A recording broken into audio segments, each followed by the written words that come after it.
kailangan ka pakinggan. Kunwari, you have to listen to me, you have to do this, you have to do that. Pero yung buswang, ibig sabihin na kailangan ka. Kunwari, I need to drink because I'm thirsty. Je besoin, bois de l'eau, car je sois. Nagigets niyo po yun? Ito, ginagamit siya sa mga salitang gusto nyong dapat nilang intindihin. Okay? Kunwari, tu dois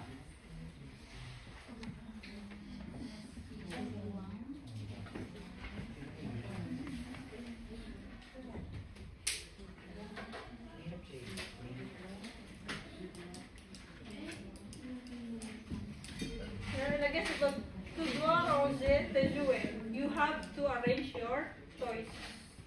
Yung sinasabi ko sa bata, kailangan mo ayusin yung toys mo. Lagyan niyo po. Pero yung buswang, nangangailangan kayo ng something para i-fulfill yung pangailangan nyo. Lagyan ko yan. Buswang. Buswang. Yan po. Kunwari, je besoin de l'argent.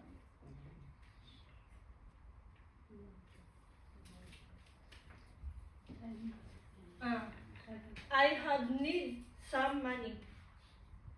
Okay? Nangangailangan akong pera. Asa lang pera, baka meron kayo. Nagigets po yan. Ito, pangailangan ko kasi wala akong pera. Ito, kailangan yung gawin dahil sinabi ko. Nagigets niyo po? Nagets doon? Ano ba sa English ang gusto? Yung? English. Nani po? Yung gusto. Gusto ang need. Need din po siya, pero... Ano din? Opo, need din po siya. Pangailangan nyo na isang bagay. Etong biswang is a must. Kumbaga, you have to listen. Okay? Kung ano yung sinabi ko, dapat gawin nyo dahil sinabi ko. As a parent, sa mga bata. May gets nyo po? Ito yung pangailangan ng something. Ito, kailangan nilang gawin dahil sinabi ko. Okay ko? May gets po ba? Nalilito po? May nalilito?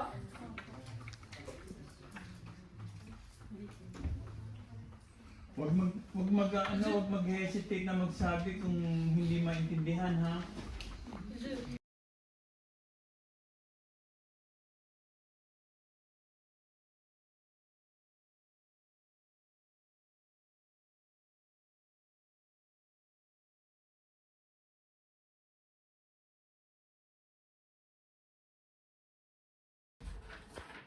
Sa kanila po, 4 ways ang way nila ng pagsasabi ng da.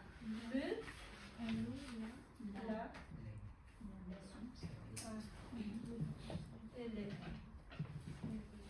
Le para sa masculine, la para sa feminine, L apostrophe kung vowel, even it's masculine or feminine, basta vowel, L apostrophe, and then level, plural. Okay? For example, ang presidente. Ay, sinulat ko talaga dito. Alam niyo na may spell ng presidente. Ang presidente, the president of le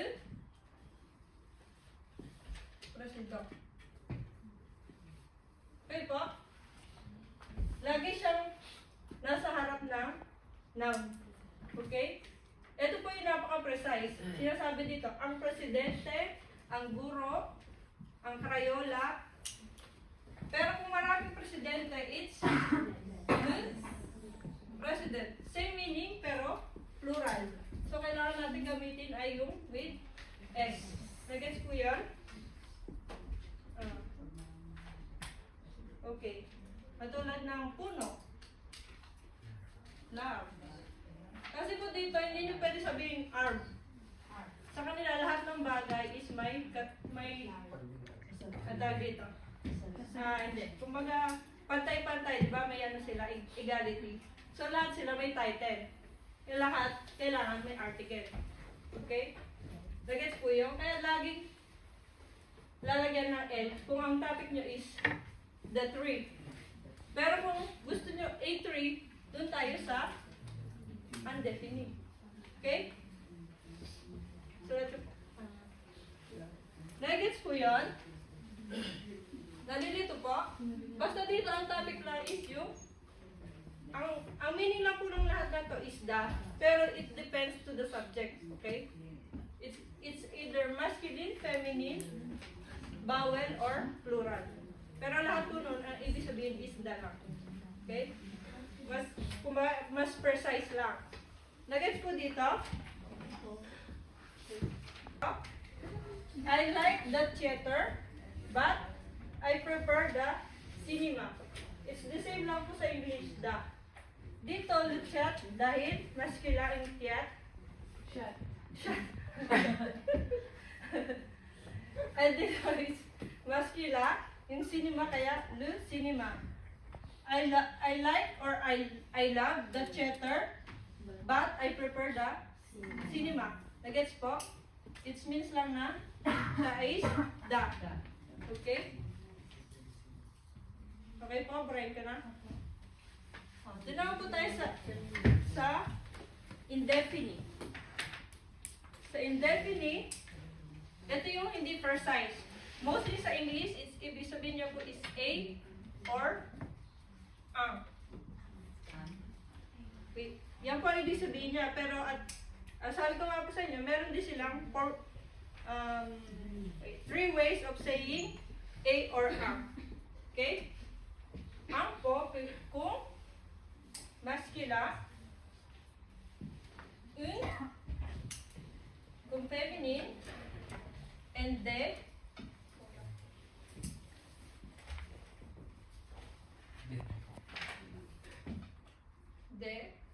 kung plural. Gets po? Ang masculine, for feminine, and de for plural. For example,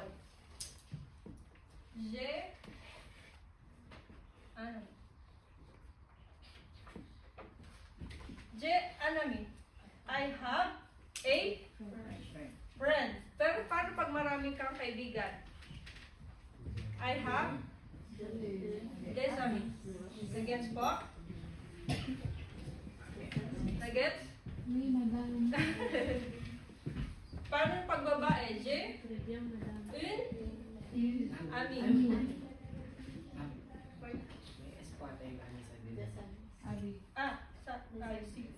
Wala. Okay? Pag isa lang is walang S, pag marami is with S. Same to the noun and the article. Okay po? Nag-gets po dito? Pero meron po tayong mamaya na lang. Tapusin ko po malilito kayo. Okay, nag-gets na po dito?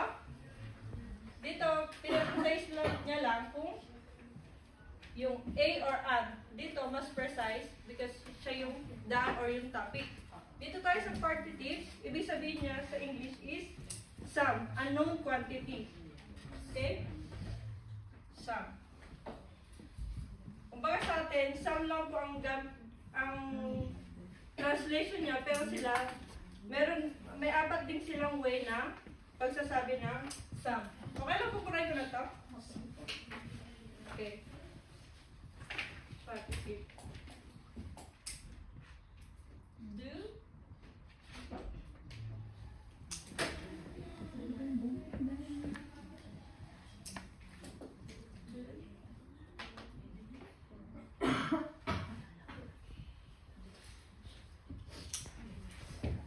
Okay. Do para sa masculine, do la para sa feminine, do L apostrophe para sa vowel, and then para sa plural. Okay? Pero do, totally, galing po siya sa do and le. Do plus le. Pero bakit pakinggan sa kanila, kaya ginawa nilang do. Kasi kung hindi nila papalitan, kunwari, ang pangit pakinggan, di ba? Kunwari, masculine. Okay.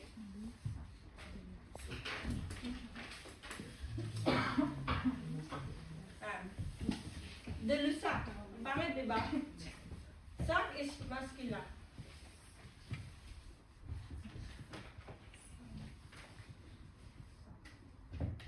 Sac. Sac is masculine. Ang pangit naman sabihin na de le sac. Kaya do sac. I want some sac. Okay? Iba po yung I want a sack and I want some sack. Okay? Sagot po tayo? Okay. Nora sa water. Lu. Lu, ibig sabihin niya is? Ano po ibig sabihin ito? The water. Ibig sabihin. Pag ginamit po natin yung undefinite, je,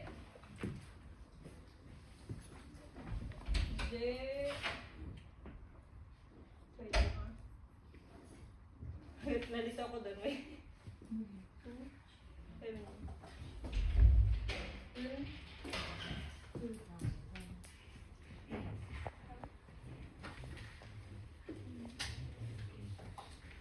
Yan. Water is feminine po ah. Ito, the water. Ito, I have a water. Okay? Pero paano pag sinabing je veux de l'eau? Je veux de l'eau. I want some water. Nagets po? The water. I have a water. I want some water. Yan lang po pagkakaiba ng definite, undefinite, and partitive. Nagets po doon?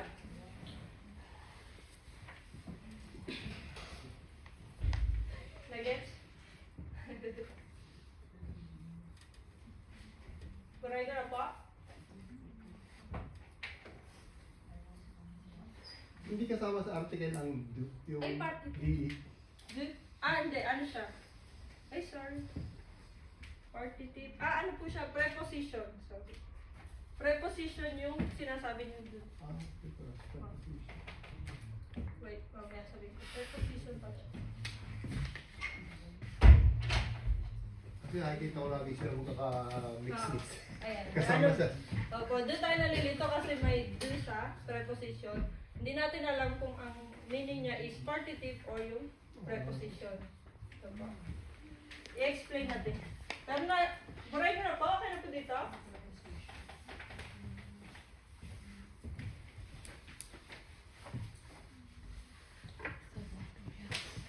Pero paano po pag yung bagay is may quantity? Kunwari, there.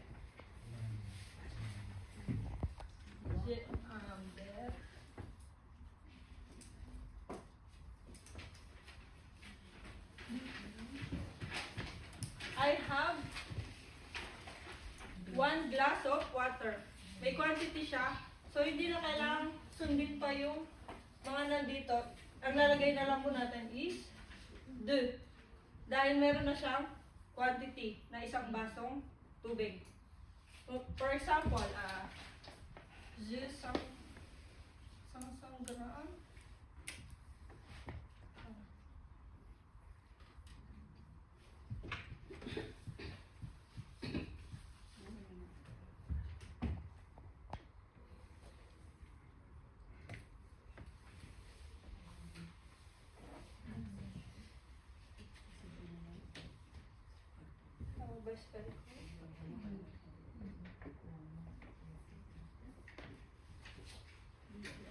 Burr. Tama po ba spell ko ng burr? Butter? B-U-R-R-E. Okay. I have 500 gram of butter. Okay? Dahil meron na po ako dito quantity. Right quantity. Pero paano pag gusto ko lang po ng jubu? Duba.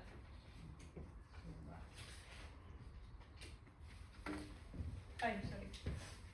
I want some butter because butter is masculine. Okay po? I want some butter. Pero dito, dahil meron siyang quantity, so, ang kailangan lang po natin gamitin is preposition. Ibig sabihin po niya is of, from, and, wait, and about.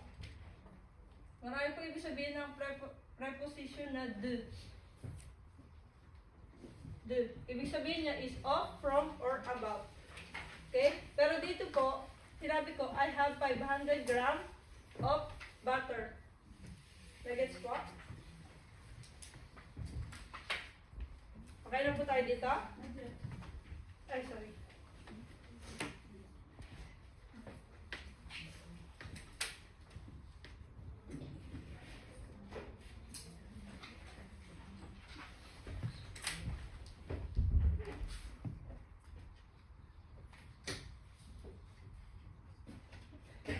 Okay na po? So, paano naman po kasi meron din po ditong tinatawag na mutant word. Paano pag pinagsama ang article at preposition? Yan na. Yan na. Kunwari, yan po. Je.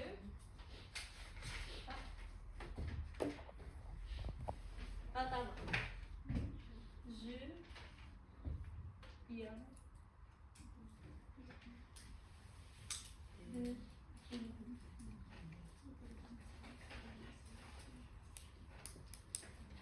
Kasi, galing po yan sa word na from, plus, le. Yan po, Philippine is plural. Ang topic ko ay the Philippines. So, the Philippines and of from equals to the. Nagets po? So, I came from the Philippines. Okay? Pinag-add lang po yung the tsaka le, it's equals to them.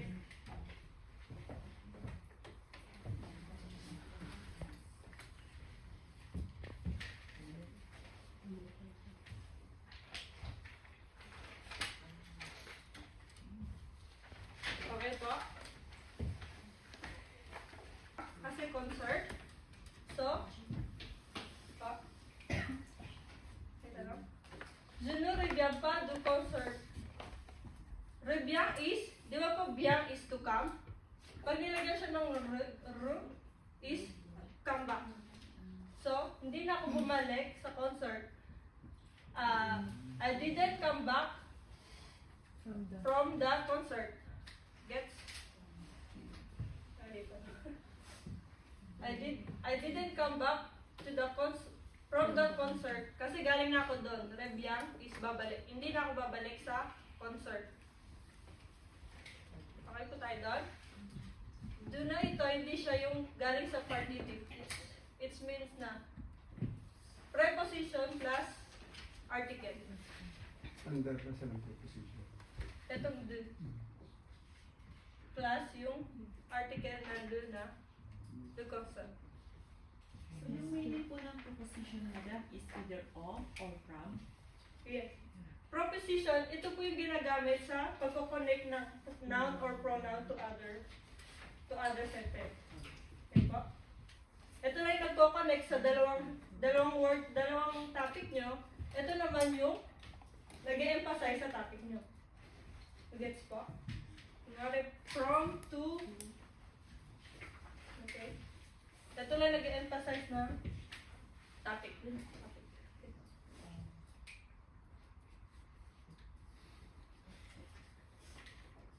Kaya po naalala nyo, sinabi ko rin sa inyo, there's a lot of way of saying to the preposition a. Ibig sabihin po niya is to. To, at, or in. Buray ko na po ah.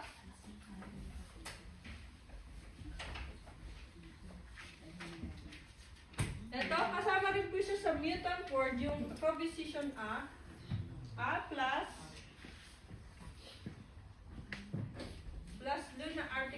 equals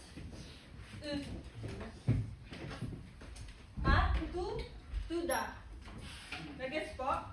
To na preposition plus the article do equals to au. Kaya, ibig sabihin nito is to the.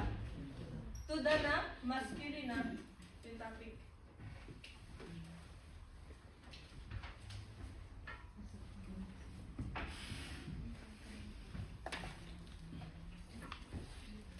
Pero pag yung preposition naman po is to the tapos masculine equals to aux. Guess niyo po? Dito singular, dito is plural. Ang ibig sabihin niya lang is to the. To the, parang je vais au Philippines. Kasi po, di ba, ang Philippines is plural. So, I'm going to the Philippines. Nag-gets po yan? Ay, nag-gets po yan.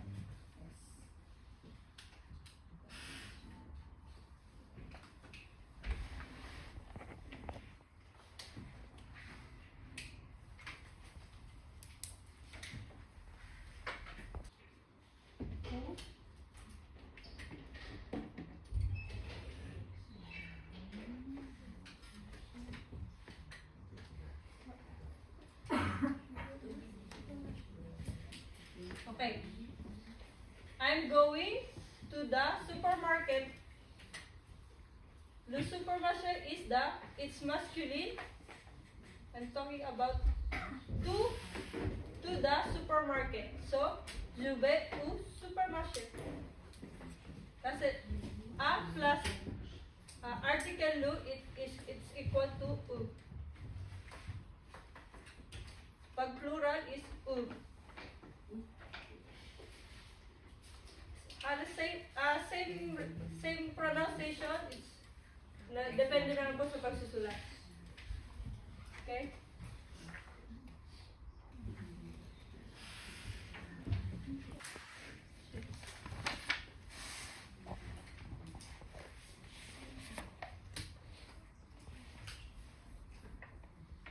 Yan. J'ai une forme.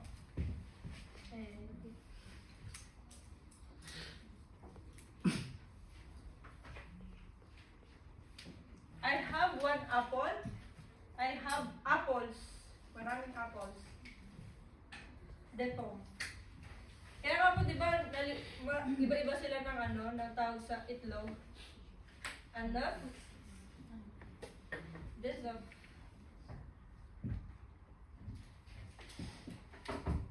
Isang itlog. Mga itlog. Okay po?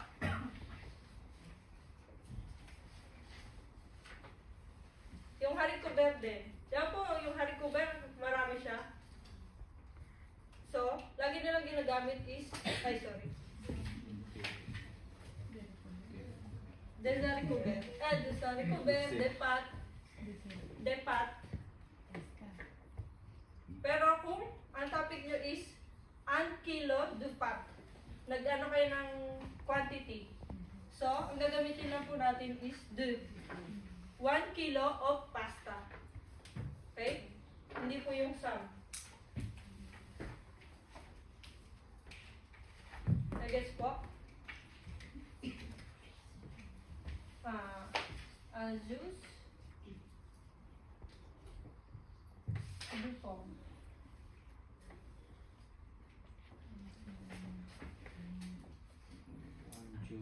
Ito po, ano ibig sabihin nito?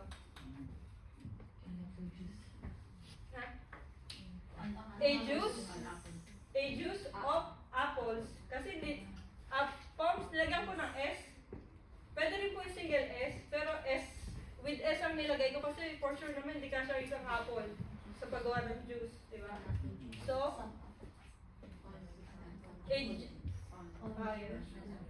a juice of apples. Of apples. Mas precise. Pero kung dito, a juice of apples. Pero in realidad, apple juice lang po siya. Very ano lang sila, very specific every word po. Okay? I'm talking to my mother. I'm talking about my mother. Yan po sabi sa inyo, do is of, from, and about. So, I'm talking about my mother. Kunwari, kupentuhan tayo. Je parle de ma mère. I'm talking about my mother.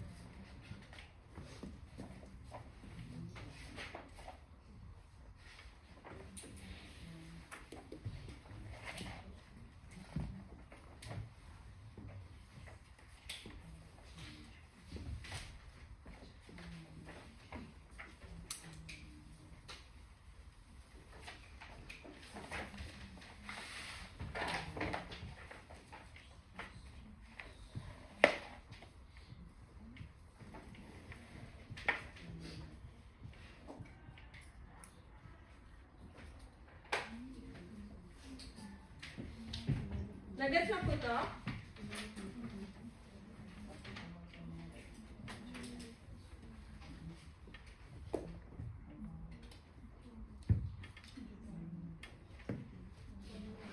Gets po? Buray ko na po Nagets na po? Kaso, may isang rules pa. Paano kung negative? Negation.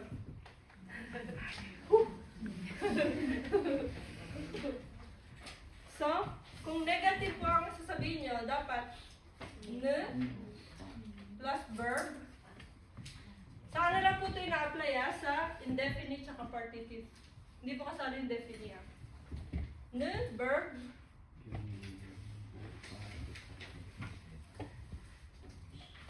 ne verb plus de. Regardless sa gender, sa quantity, puro de. Kunwari po, je veux du lait. Je veux du lait. Pero pag ginawa nyo sa negative is, je ne veux pas.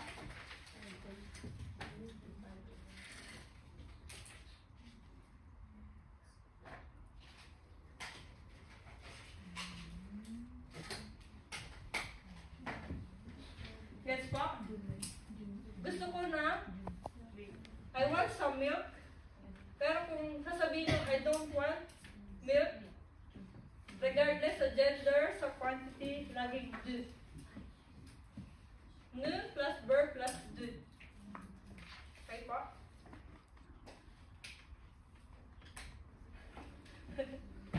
Kaya pa, nasa ano pa lang po tayo, article pa lang tayo.